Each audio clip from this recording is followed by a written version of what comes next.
మీ ఎలాంటి వ్యాపార ప్రకటనలకైనా వెంటనే మా ఛానల్ సంప్రదించండి. ప్రస్తుతం మనతో పాటు ప్రముఖ ఆధ్యాత్మికవేత్త, జ్యోతిష్య వాస్తు పండితులు, లలితాదేవి ఉపాసకులు బ్రహ్మశ్రీ నానాజీ పట్నాయక్ గారు ఉన్నారు. గురువుగారితో మాట్లాడేద్దాం. నమస్కారం గురుగారు. శ్రీమాత్రే నమః. గురుగారు, నక్షత్రాల సిరీస్ మనం స్టార్ట్ చేయడం జరిగింది. ఈ రోజు మనం హస్త నక్షత్రం గురించి మాట్లాడదాం. ఏంటి దీని యొక్క స్పెషాలిటీ, సహసిద్ధ లక్షణాలు ఎలా ఉంటాయి, ఈ నక్షత్రంలో పుట్టిన వారు ఓవరాల్ గా వీళ్ళ జీవితం ఎలా ఉండబోతుంది, ఎలాంటి జాగ్రత్తలు తీసుకోవాలి లైఫ్ లో, పూర్తి వివరాలు అండి. హస్త నక్షత్రానికి అధిపతి చంద్రుడు. ఈ నక్షత్రం పూర్తిగా కన్యా రాశిలో ఉంటుంది. ఈ 4 పాదాలకి రకరకాల లక్షణాలు ఉంటాయి. వీళ్ళ అంటే లుక్ దగ్గర నుంచి ఎవ్రీథింగ్. అయితే ఈ విషయాలు చెప్తుంది నేనైనప్పటికీ కూడా చెప్పిస్తుంది సాక్షాత్ లలిత అమ్మవారిగా భావిస్తూ, ఫస్ట్ ఆఫ్ ఆల్ ఏంటంటే హస్త నక్షత్రం అంటేనే క్లెవర్, చాలా ఫాస్ట్గా ఉంటుందండి వీళ్ళ ఆలోచన విధానం. ఇంకా వీళ్ళకి పంచమం పాడైతే చెప్పలేం, కానీ 99% of people is very smart. ఎక్కడ ఎలాగ లాజిక్ని అప్లై చేసి ఎవరితో ఎలా మాట్లాడి తీసుకురావాలి, ఎక్కడా కూడా హస్త నక్షత్రం వాళ్ళు కామ్గా కూర్చుంటారు, అసలు మాట్లాడరు అనేటువంటిది ఉండదు. వాళ్ళ ఫ్లో అలా ఉంటుంది. హస్త నక్షత్రం యొక్క ఫ్లో ఆ రకంగా ఉంటుంది. ఇతనికి, ఈ జాతకుడికి, వీళ్ళ మదర్కి ఇద్దరికి కూడా బిజినెస్ ఆలోచనలు ఎక్కువగా ఉంటాయి చెప్పాలంటే, బిజినెస్ ఆలోచనలు. అలాగే హస్త నక్షత్రానికి అధిపతి చంద్రుడు అయినందుకు, ఇది కూడా చంద్రుడు వెళ్ళి చంద్ర నక్షత్రం మీద ఉన్నందుకు కొంచెం మానసికంగా ఉండేటువంటి కొన్ని మాత్రం కొంచెం మనసులో ఏదైనా వచ్చిందంటే అది కొంచెం ఊగిసలాడుతూ ఉంటుంది. అది మాత్రం ఖచ్చితంగా ఉంటుంది. కాకపోతే వీళ్ళు మంచిగా ఉంటే నిజంగానే మంచిగా ఉంటారు. కొంచెం అవతల వాళ్ళని వీళ్ళు కనుక నమ్మట్లేదు అంటే వాళ్ళు మోసం చేసేస్తారు. వాడు మనల్ని ఏమైనా మోసం చేస్తాడు, వాడు నమ్మకమైన వ్యక్తి కాదు అంటే వాడు మోసం చేసేదాకా మనం వెయిట్ చేయడం ఎందుకు? అయితే ఇది ఎప్పుడు జరుగుతుంది, అందరి విషయంలో జరుగుతుందా అంటే పర్టికులర్గా దీనికి రాహు ప్రభావం ఉండాలి. రాహు ప్రభావం ఉంటే కానీ అంత తెలివితేటలు అవతల వాడిని మోసం చేయడం అంటే మామూలు విషయం కాదు. కేవలం హస్త నక్షత్రంలో పుట్టామండి, అవతలవాడు మోసం చేయకుండా ఈ వ్యక్తి మోసం చేసి బయటపడిపోతాడు, మోసపోవడం ఇష్టం ఉండదు అంటే కాదు. బట్ కాకపోతే ఏంటంటే ఇక్కడ ఈ హస్త నక్షత్రానికి ఉండేటువంటి గొప్ప లక్షణం ఏంటంటే వాగ్దాటి, బాగా తెలివిగా ఆలోచించడం, ఫాస్ట్గా ఆలోచించడం, ప్రతి చిన్న విషయాన్ని ఇన్ డీటెయిల్గా అబ్జర్వ్ చేయడం. హస్త నక్షత్ర జాతకులు ఎగ్జాంపుల్ మనకి ఇక్కడ వచ్చారనుకోండి, ఉన్న 1 మినిట్లో అన్ని అబ్జర్వ్ చేస్తాను. ఎలాంటి లైట్లు పెట్టాడు, బ్యాక్గ్రౌండ్ ఏంటిది, గ్రీన్ మ్యాట, ఇక్కడ ఏంటి, ఈ టేబుల్ మీద ఏంటిది, పౌడర్ ఉంది ఏంటి అంటే ఇక్కడ వీళ్ళు పౌడర్ రాసుకుంటారా, మరి ఆ చాక్లెట్లు ఏంటి, ఆ బ్యాగ్ ఏంటి, ఇదేంటి అదేంటి, టక మొత్తం అబ్జర్వ్ చేసేసి ఎవ్రీథింగ్ ఇన్ డీటెయిల్గా దాని గురించి ఒక అనాలిసిస్ తీసుకొని ఒక వ్యక్తిని చూడగానే, స్త్రీ అయితే మొత్తం కింద నుంచి మీద వరకు మొత్తం అబ్జర్వ్ చేసేసి ఇతని తత్వం ఏంటని ఒక అంచనా వేసేస్తారు. పురుషుడైనా సరే అంటే ఏంటి, కళ్ళతో చూస్తూ పూర్తి అంచనాని క్యాలిక్యులేట్ చేసేటువంటి లక్షణం హస్త నక్షత్రానికి ఉంటుంది. ఓకే, అయితే ఈ హస్త నక్షత్రం 4 పాదాల్లో కూడా మొదటి పాదం ఏదైతే ఉందో, ఈ మొదటి పాదం కొంచెం ఎమోషన్ అంటే కొంచెం కోప స్వభావం కూడా ఎక్కువగా ఉంటుంది వీళ్ళకి. అంటే తెలివితేటలు ప్లస్ అథారిటీ, లీడర్షిప్ క్వాలిటీస్ కూడా ఉంటాయి. రెండో పాదం దగ్గరికి వచ్చేసరికి ఫుడ్ మీద ఎక్కువ ఇంట్రెస్ట్, ఫుడ్ ప్రియులు, ఇలా చేసుకుంటే బాగుంటుంది కదా. మనం వీళ్ళతో కాన్వర్జేషన్ కనుక మనం పలానా దాంట్లో పలానా రెసిపీ అలా కాదండి, మనం అసలు దాంట్లో నెయ్యి వేసుకొని తింటే ఏం బాగుంటుంది అంటారు. కొంచెం కారం పొడి జల్లుకొని కనుక తిన్నామంటే అబ్బబ్బబ్బబ్బా అంటాడు రెండో పాదం. మూడో పాదం వాళ్ళు కనుక చూస్తే కంప్లీట్ బిజినెస్ మైండ్. 4వ పాదం వాళ్ళు కాస్త ఎక్కువ ఉదార స్వభావం కలిగి ఉంటారు, స్పిరిచువల్ నేచర్ కూడా కలిగి ఉంటారు. మరి హస్త నక్షత్రం వాళ్ళకి స్పిరిచువల్గా ఉండదా అంటే ఉంటుంది, కానీ ఎవ్రీథింగ్ ఈజ్ క్యాలిక్యులేటెడ్. హస్త నక్షత్రం అంటే ప్రతిదీ లెక్క కట్టాలి. వీళ్ళు మనిషిని చూస్తే లెక్క కడతారు. ఒక మనిషి మాట్లాడుతుంటే ఆ మాటలో ఎంతవరకు నిజం ఉంది, అబద్ధం ఉంది. ఒక వ్యక్తితో కాన్వర్జేషన్ చేసేటప్పుడు ఎంతవరకు మాట్లాడాలి, మాట్లాడకూడదు. అవసరం వస్తే వీళ్ళ పేరు కూడా తప్పు చెప్పేస్తారు ఒక్కోసారి. అంటే అమ్మో వీడితో ప్రమాదము, వీడికి మన పేరు చెప్పడం కూడా ప్రమాదము అని భావించితే వెంటనే, ఎందుకంటే అలర్ట్నెస్ ఎక్కువగా ఉంటుంది. వీళ్ళు చెడ్డవారు నేను చెప్పట్లే, వీళ్ళంతా అలర్ట్గా ఉంటారు. ఇప్పుడు అమాయకంగా అన్నీ చెప్పేసి దొరికిపోవడం కంటే కూడా వీడితో ఎంత మాట్లాడాలో అంత మాట్లాడదాం, ఇప్పుడు తప్పే ఉంది. నేను వాడికి ఏం అన్యాయం చేయట్లేదు, ఇప్పుడు నేను వాడికి దొరికిపోవడం ఎందుకు, నేను చెప్పేసి అన్నీ చెప్పేసి ఓపెన్ అయిపోవడం ఎందుకు, ఓపెన్ అవ్వాల్సిన అవసరం లేదు అని అనుకునేటువంటి మోస్ట్ అలర్ట్నెస్ ఉండేటువంటి నక్షత్రం ఏదైనా ఉంది అంటే అది హస్త నక్షత్రం, గుర్తుపెట్టుకోండి. వీరికి ఫైనాన్స్ అనేటువంటిది సర్వసాధారణంగా వీళ్ళల్లో చాలామందికి లెక్కలు కట్టడము, మార్కెటింగ్ రిలేటెడ్, ఫైనాన్స్ ఇవ్వడం, ఫైనాన్స్ తిప్పడము, ఇవి బాగా ఇంట్రెస్ట్ ఉంటుంది. ఏదైనా ఒక సైడ్ బిజినెస్ చేయడము, లేకపోతే డైలీ వేజ్కి ధనం ఇవ్వడము, అట్లాగే వీళ్ళకి సర్వసాధారణంగా ఏంటంటే మనీ లెక్క పెట్టడం అంటే బాగా ఇంట్రెస్ట్ ఉంటుంది. పలానా వ్యక్తికి డబ్బులు వడ్డీ తెచ్చుకోవడం అంటే అదొక సరదా అనమాట సర్వసాధారణంగా హస్త నక్షత్రం వారికి.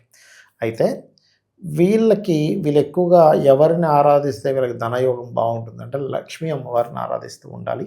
వీళ్ళు మెడిటేషన్లో వీలైనంత మటుకు రాజరాజేశ్వరి అమ్మవారిని ఎక్కువగా ఆరాధిస్తే మంచిది మెడిటేషన్ పరంగా.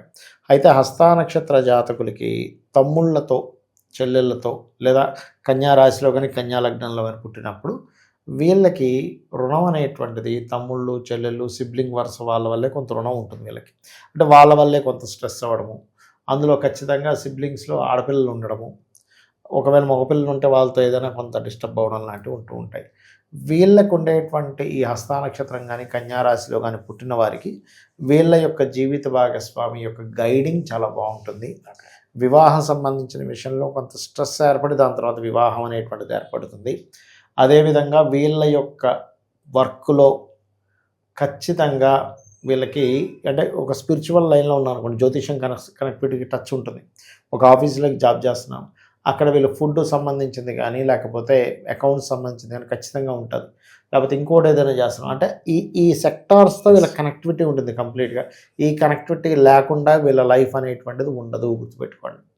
అలాగే మరొక విషయం ఏంటంటే ఇక్కడ ఈ యొక్క కన్యవారికి అంటే ఈ హస్త నక్షత్ర జాతకులకి పంచమ షష్టమాధిపతులు శనవుతున్నాడు కాబట్టి వీళ్ళ యొక్క సంతానానికి ఈ ఎడ్యుకేషన్ రిలేటెడ్ సంబంధించిన విషయంలో ఏదైనా ఆధ్యాత్మిక సంబంధించిన ఎడ్యుకేషన్ నేర్పాలనే ఆలోచన ఎక్కువగా ఉండడము, ఇందులో పురోహితులు ఉంటే ఖచ్చితంగా వేద సంబంధించిన నేర్చుకోవాలనే ఆసక్తి ఎక్కువగా ఉన్నటువంటి వారు, కొంచెం ఫ్లో కూడా బాగుండడము, వీళ్ళ వాయిస్లో కూడా కొంచెం అంటే ఒక వాయిస్ మాడ్యులేషన్ ఏదైతే ఉంటుందో కొంచెం గంభీరంగా వస్తుంది హస్త నక్షత్రం. అంటే పీల గొంతు అసలు పెద్దగా అసలు అట్రాక్టివ్గా అలా ఉండదు, అట్రాక్టివ్ వాయిస్ ఉంటుంది. 90% ఆఫ్ పీపుల్ ఎవరికి ఉంటుంది పీల గొంతు అంటే సెకండ్ లాడ్ థర్డ్ లాడ్ పాడవుతారు. ఇక్కడ ఏంటంటే ఇప్పుడు చెప్తాను చూడండి, ఇప్పుడు ఎగ్జాంపుల్ ఒక విత్తనం వేసాం, మామిడి విత్తనం వేస్తున్నాం, మామిడి చెట్లు వస్తున్నాయి. కానీ కొన్ని చెట్లు అదే విత్తనం వేసినా రాదు ఒక్కోసారి. ఎందుకు రాలేదంటే విత్తనంలో ఏదో దోషం ఉంది, పళ్ళు తక్కువ రావడం, ఏదో ఎదిగింది కానీ ఒక పండు కూడా ఇవ్వడం జరుగుతుంది కొన్నిసార్లు. ఇప్పుడు టీటీ ఇంజెక్షన్ కూడా అందరికీ సరిపోదు, కొంతమందికి వికటిస్తుంది. అలా ఏంటంటే 1,00,000లో 1 కేసు రివర్స్ కూడా అవుతాయి. అవి ఎప్పుడు జరుగుతాయి అట్లాగా అంటే వీళ్ళకి సంతానం విషయంలో కానీ ఏదైనా ఇబ్బంది ఎప్పుడు జరుగుతుందంటే వీళ్ళ శని పాడైనప్పుడు జరుగుతుంది. అంటే హస్త నక్షత్రం వాళ్ళకి శాటర్న్ కనుక పాడైతే సంతానం మీద ఎఫెక్ట్ ఉంటుంది. వీళ్ళకు ఉండేటువంటి ముఖ్యమైనటువంటి అనుమానాల వల్ల మిత్రులు శత్రువులు కూడా అయిపోతుంటారు ఒక్కోసారి. అంటే వీళ్ళ పట్టాన్ని తొందరగా నమ్మరు ఎవరిని, ఎందుకంటే వీళ్ళ లైఫ్లో అలాంటి దెబ్బలు తగులుతాయి.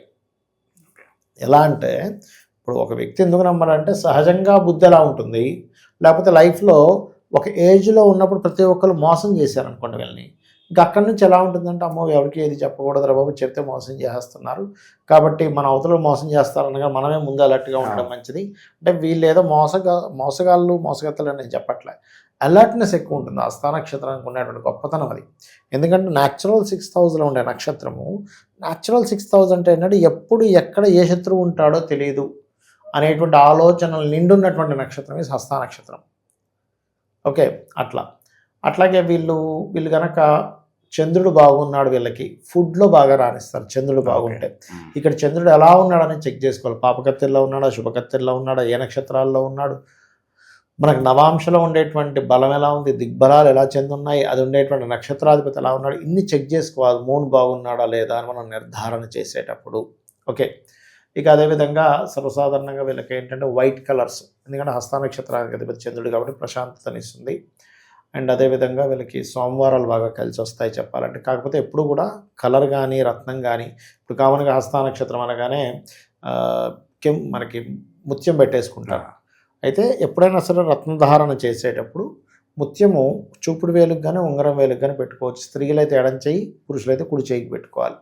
అయితే ఈ ముత్యము విషయంలో ఒకటే గుర్తుపెట్టుకోవాలి, చంద్రుడు బాగుంటే ఇంకేం చూసుకోకుండా పెట్టుకోవచ్చు హస్త నక్షత్రం ఉద్యోగం. కానీ అసలు ఆ చంద్రుడు ఏ లగ్నానికి ఏమయ్యాడనేది చూసుకోవాలి. ఇప్పుడు ఎగ్జాంపుల్ సింహలగ్నంలో పుట్టారు, హస్త నక్షత్రమే, అప్పుడు ఏమవుతుంది, రెండో అధిపతి వ్యయాధిపతి 2 ఇక్కడ పెట్టుకుంటే ఏమవుతుంది, విదేశాలకు వెళ్ళి ధనం సంపాదించడానికి తోడ్పడుతుంది అక్కడ చంద్రుడిది పెట్టుకుంటే.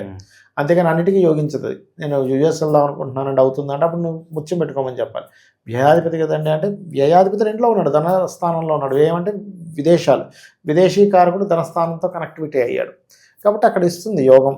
అలాగ మనం రత్నం పెట్టుకునేటప్పుడు లగ్నాన్ని చూసుకొని కేవలం నక్షత్రం మాత్రమే కాకుండా ఆ యొక్క లగ్నానికి అతను ఎంతవరకు యోగకారకుడు, ఏ నక్షత్రంలో ఉన్నాడు, ఆ యొక్క మహాదశకి ఈయనకి ఫ్రెండ్షిప్ ఎంతవరకు ఉంది, పాపకత్తెరలో ఉన్నాడు, శుభకత్తెరలో ఉన్నాడు, ఆ ఏ రోజు పెట్టుకోవాలి, ఇవన్నీ చూసుకోవాలి మెయిన్గా. అలా చూసుకొని వీళ్ళు ఎక్కువగా వెంకటేశ్వర స్వామి అమ్మవారి యొక్క ఆరాధన కనుక చేసుకుంటూ ఉంటే ఖచ్చితంగా వీళ్ళకి బాగుంటుంది. ఇక అదేవిధంగా వీళ్ళకి కెరియర్ రిలేటెడ్ సంబంధించిన విషయంలో ఎప్పుడో ఒక కెరియర్ ఏదో చేయడం కాకుండా రెండు కెరియర్లు చేయాలి. ఒక జాబ్ చేస్తే ఒక బిజినెస్ చేసేసేయాలి, లేకపోతే బిజినెస్లు చేస్తే ఒక 2 బిజినెస్లు ఉండాలి. ఇన్కమ్కి మల్టిపుల్ సోర్స్ అయితే ఉంటుందంటారు. మల్టిపుల్ సోర్సెస్ అంటే కెరియర్ అనేది మల్టిపుల్ కెరియర్స్ ఉండాలని చూసుకుని ఉంటారు. వీళ్ళు ఎవరికైనా ఏదైనా నేర్పడం కనుక చేస్తూ ఉంటే బాగా లైఫ్లో చక్కగా ఫైనాన్షియల్గా బాగా గ్రోత్ ఉంటుంది. దేవతా సంబంధించిన విషయాల్లో వీళ్ళంతా అమ్మవారి ఆలయాలకు వెళ్తూ ఉంటే అంత బాగుంటుంది ఈ నక్షత్రం వారికి. ఓకే, సో చివరిగా వీళ్ళు కష్టానికి పడిన ప్రతిఫలం వస్తుందంటారు, లేదంటే క్రెడిట్స్ వేరే వాళ్ళు కొట్టేస్తారంటారా? రైట్, మంచి ప్రశ్న వేశారండి. ఎప్పుడు కూడా కష్టానికి తగ్గ ఫలితం వీళ్ళు పొందాలి అంటే వీళ్ళు ఇందాక చెప్పాను మీకు, వీళ్ళు అలర్ట్గానే ఉంటారు, ఫలితం పొందాలని కంప్లీట్ డెడికేటెడ్గా ఉంటారు, అందులో ఎటువంటి సందేహం లేదు. అయితే ఇక్కడ ఎవరికైనా ఎవరి జన్మ జాతక చక్రంలో అయినా మనం చూడండి, ఒక ప్రయత్నం ప్రారంభిస్తాము, అది వెళ్తూ ఉంటుంది, ఆ ప్రారంభించిన ప్రయత్నం అవుతూ ఉంటుంది, ఎండింగ్లో ఒక ఫలితం వస్తుంది. ఇక్కడ ఎప్పుడూ కూడా వీళ్ళ జన్మజాతకంలో హస్తానక్షత్ర జాతకులకి అవి బాగా సక్సెస్ఫుల్ అవుతాయా లేదా అంటే చంద్రుడు బాగుండాలి. అంటే వీళ్ళు చేసే ప్రయత్నం ప్రారంభమై మూమెంట్ వచ్చి సక్సెస్ అవ్వాలంటే మూనే ప్రధానమైనటువంటి కారణం. అసలు ప్రారంభమే అవ్వట్లేదు అంటే వీళ్ళ జన్మజాతకంలో ఎక్కడో కుజుడు పాడయ్యాడని అర్థం. ప్రారంభమైంది కానీ ఏది సగంలో అన్ని సగంలోనే అయిపోతున్నాయండి అంటే గురుబలం తగ్గిందని అర్థం. ఎక్కడైనా ఎవరికైనా వీళ్ళకి ప్రారంభం అవ్వట్లేదు, మన సుబ్రహ్మణ్యేశ్వర స్వామికి ఆలయాలకు వెళ్ళడం, కుజగ్రహం దగ్గర దీపారాధన చేయాలి, ఏది ప్రారంభం అవ్వకపోయినా. అలా కాదండి ప్రారంభం అవుతుంది కానండి అదేంటో తెలియదు మధ్యలో ఆగిపోతున్నాయి అన్నప్పుడు దత్త చరిత్ర చేయాలి. 2 బాగానే ఉన్నాయండి, ప్రారంభం అవుతుంది కొనసాగుతుంది కానీ లాభం వచ్చేసరికి రావట్లేదండి అంటారు. అంటే ఒక ఫ్యాక్టరీ పెడతారు, నడుస్తూ ఉంటుంది, కానీ లెక్కలు చూసేసరికి 5 కోట్లు నడిచింది, నెలంతా కలిపి 5 కోట్లు ఖర్చు ఉంది, ఏం లాభం? అలా రావట్లేదంటే అప్పుడు వీళ్ళు చెక్ చేసుకోవాల్సింది మూన్ ఎలా ఉన్నాడో చెక్ చేసుకోవాలి. ఓవరాల్గా హస్త నక్షత్రం గురించి వీళ్ళ పూర్తి జీవితం లైఫ్ లాంగ్ ఎలాంటి రెమెడీస్ తీసుకోవాలి అద్భుతంగా వివరించారు. ధన్యవాదాలు. శ్రీమాత్రే నమః.